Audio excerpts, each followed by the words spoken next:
Precipitous drop in the price, the country's revenues are down sharply too. According to Moody's, Ecuador's oil revenues in the first 8 months of the year dropped 55% to $1.1 billion compared to a year ago. Ecuador's oil basket averaged $49 per barrel from January to August this year, but consider this, the 2015 annual budget was based on the assumption that oil would average $79.90 per barrel. Since coming to office in 2007, President Rafael Correa, a self-described leftist, increased government spending dramatically. Under construction, for example, right now, 8 new hydroelectric plants and 6 huge irrigation projects. But now, of course, the revenue tide is turning, so Correa is seeking private investment to help fill the gap. I interviewed him when he was in New York recently, where he also met with investors whom he was hoping to entice to Ecuador, and asked him why all that spending, he calls it investments, hadn't paid off, and why he found himself in this pickle. We talked to some economists, and this is their assessment of Ecuador. You spent money like crazy during the commodity boom because you had it. Your government spending as a percentage of GDP went from 19% to 40%. And now the commodity boom is over and you're running out of money. That is one of the misinformation that we receive because it's not true. We invest a lot. That is different than to spend a lot. We have the highest public investments in the region, so investment in the region, and that is a good thing.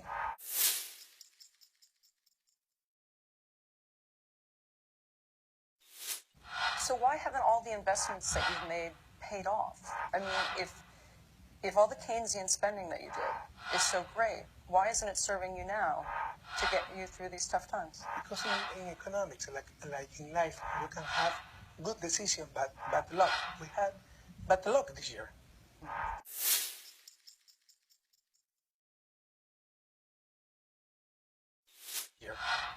If these problems would have occurred next year, it would have been much easier. Why? Now we are paying for the new mega projects, 8 hydroelectrics, 6 huge projects, irrigation projects, etc. But next year they will be finished. Now we are just spending, giving money without receiving any dollar. Next year we start receiving the return of this project. What do you say to investors who look at what you've done legally in the country and wonder, are you ever going to leave office?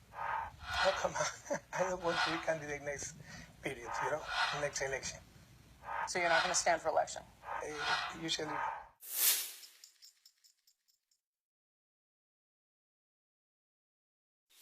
When you read the Committee for the Protection of Journalists, they say the treatment of the press in Ecuador is some of the worst in Latin America. Why do you treat the press? Who says that? Ecuador has one of the worst press freedom records in Latin America, with journalists subject to legal measures, defamation suits, and public insults. That's according to the Committee for the Protection of Journalists. Okay, an interest group. That is not an objective opinion. Anyway, how many journalists are in jail in Ecuador? No. You tell me. 0. So all of this is a big turnaround for Correa, who firmly believes in state-directed spending, or investments as he calls them. The fact that he's hoping for more private and foreign investment shows just how much he needs the money. Net foreign direct investment has been pretty negligible, less than $1 billion a year for the last few years, in an economy between $94 billion and $100 billion in size.